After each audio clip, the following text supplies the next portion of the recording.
Welcome back to TCM. I'm Dave Karger. Our Saturday afternoon continues now with the first American feature-length animated movie that wasn't produced by Walt Disney. From Paramount Pictures in 1939, it's Gulliver's Travels. In the 1930s, the only real competition that Walt Disney faced in the field of animation came from a producer named Max Fleischer. At Fleischer Studios, Max and his brother Dave created iconic animated stars like Betty Boop and Coco the Clown.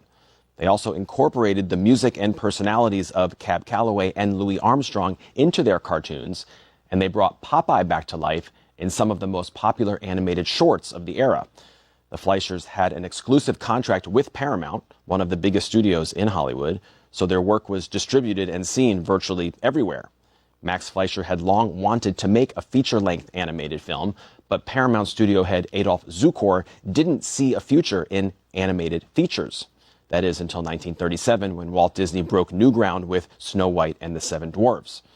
The success of that film finally convinced Zukor that Fleischer was onto something, and he gave him the green light. For his source material, Fleischer turned to one of his favorite books, Jonathan Swift's 1726 novel, Gulliver's Travels. He focused on one episode from the book in particular, when the English sailor, Gulliver, is shipwrecked and comes ashore on an island where all the inhabitants are just a few inches tall. Gulliver soon finds himself at the center of their battles and celebrations, and the result is a delightful animated musical that especially appealed to children when it premiered on Christmas in 1939. From Paramount Pictures, here is Gulliver's Travels. It took Walt Disney more than 3 years to finish his groundbreaking animated feature, Snow White and the Seven Dwarfs, but Paramount only gave producer Max Fleischer a year and a half to make Gulliver's Travels, even though the studio hoped this film would compete with Disney's success.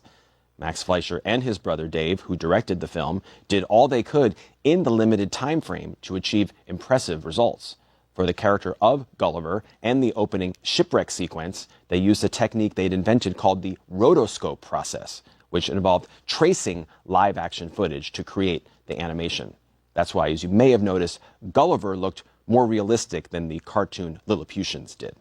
The film also boasted an impressive musical score, and it earned Oscar nominations for Best Score and Best Original Song for Faithful Forever, but it lost in both of those categories to The Wizard of Oz.